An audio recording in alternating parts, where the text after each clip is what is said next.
Welcome to week 6 of PSSL 6240, Political Violence and Terrorism at George Washington University.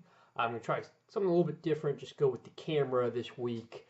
Next week I'll return back to the PowerPoint and camera interface for following weeks. So just want to start off with announcements. Adobe Connect session, I think it went pretty well this week. I think the group did a pretty good job presenting. And then we'll have next week or week 7. We're going to shift it back to 9 p.m. I tried to accommodate everyone, but I think the 10 p.m. might have just been a little bit too much. So we'll go back to 9 p.m. Week 7 on Thursday, where our Boston Marathon analysis will occur. And I think it's a good, if you can't make it, fine, but I think it'd be a good, just for knowledge sake, as well as a good intro into intelligence failures in the post 9/11 world, which we'll be talking about this week. Paper due. Actually, let me back up on that as well. I'm going to also do getting a job in the federal government. We'll do a kind of a seminar in the Adobe Connect session for that. So it'll be a full hour. First 20 minutes, 30 minutes will be the presentation, and then the next 30 minutes will be kind of my viewpoints on how to get a job in the federal government, careers in the federal government, working as a contractor versus the Fed, working at the DOD, DHS, all the careers that you guys are probably interested in. I want to kind of talk to you about in detail. And if there's any other questions that you want me to bring up, please shoot me those questions beforehand so I can kind of research them and give you an answer. So that's what I'll talk about the next Adobe Connect session. Also, Paper 2 is due. I'm taping this on Sunday. It's due today, so make sure you get Paper 2 in. Again, I haven't heard from, or with the exception of people I've heard from, those are the only people that get extensions. I don't want to hear today, hey, I couldn't get my paper in. That's unsat. So get your paper in today. Current events. I'm taping this now. Unless you've been living under a rock, you probably are aware that a Jordanian pilot was executed, burned to death. The response was pretty massive, and it brings up a couple of questions. Why would ISIS do this? What objective is ISIS trying to accomplish with this? And then, is this actually ISIS that did this? We say ISIS burned this pilot, but I haven't heard from Baghdadi, who's the leader of ISIS, that he ordered this. I'm sure ISIS is a splintering faction. It's not a monolithic group. And it could very well be an entity of ISIS or a faction of ISIS trying to procure or trying to advance their political narrative or advance their cause. During week 3, we talked about that radicalization cycle where when there's weak leadership, the entrepreneurial leaders, the second, third order leaders try and use brutality to appeal to their base. This might have been an example of that. So just again, I think life is, some of the concepts in this class are manifesting themselves in what we see in ISIS right now. And then the other thing I would also bring up is we might be responding to raw emotion, particularly in Jordan. I don't know if it might sound good to be Jordanian leadership to try and bomb ISIS to smithereens, but are there really a lot of overt targets out there that haven't been bombed? And is whatever Jordan's going to do actually going to contribute to defeating ISIS, or is it just kind of responding to the political whims or responding to emotion would probably be the best thing to say.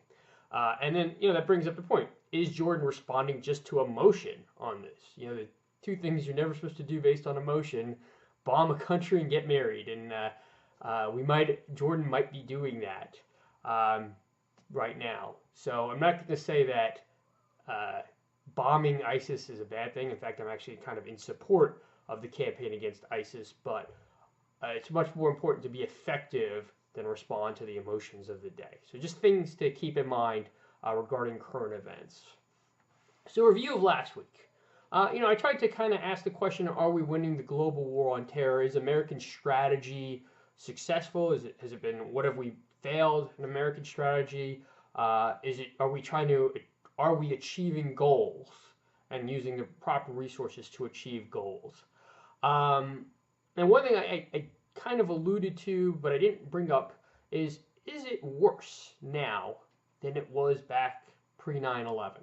You hear that on the TV. You hear all sorts of politicians and pundits say it's much worse now, whether it's under the Obama administration or just the world.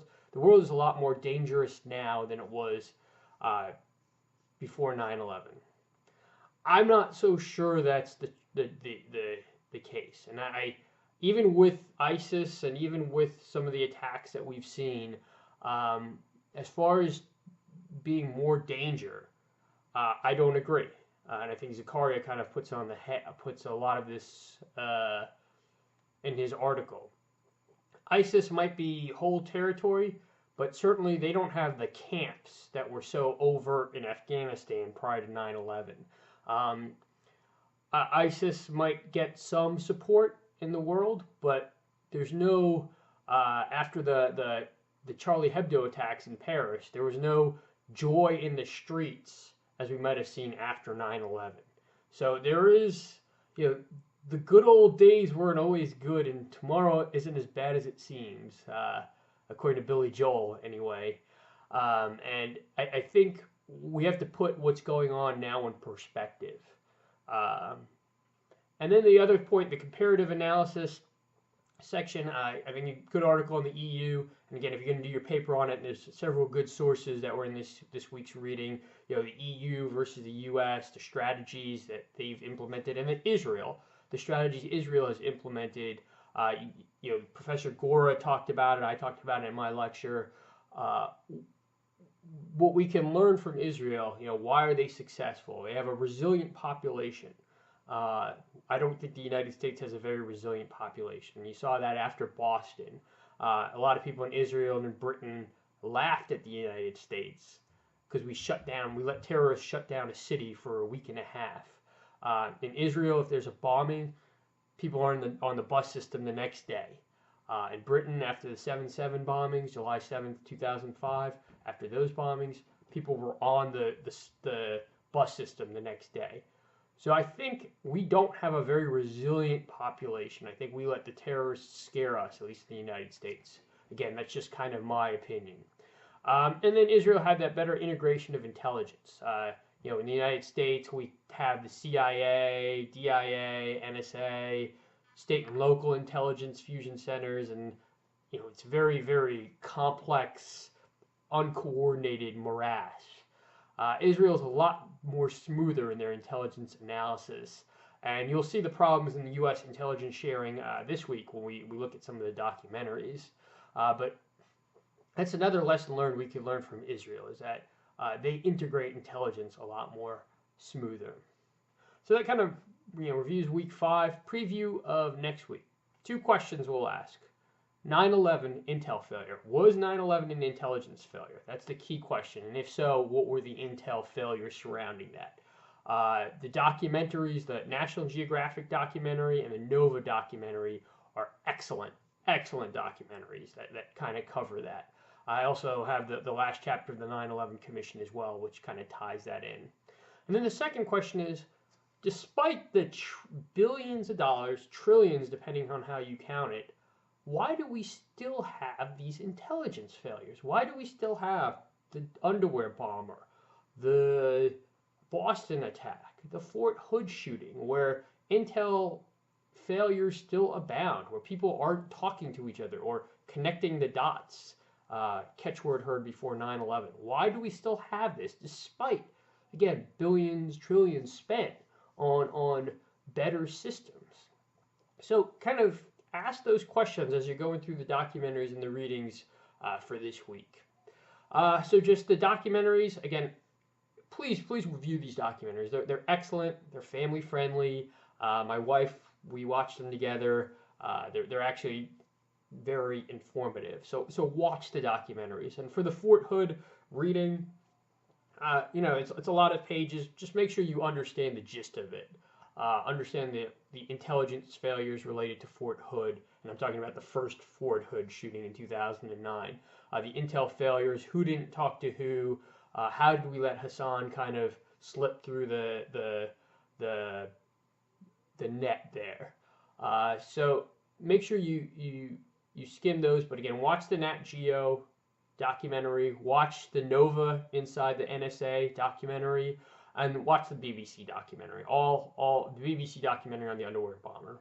All great documentaries, all very, very vivid analysis of the intelligence failures relating to 9/11 or in the post 9/11 world.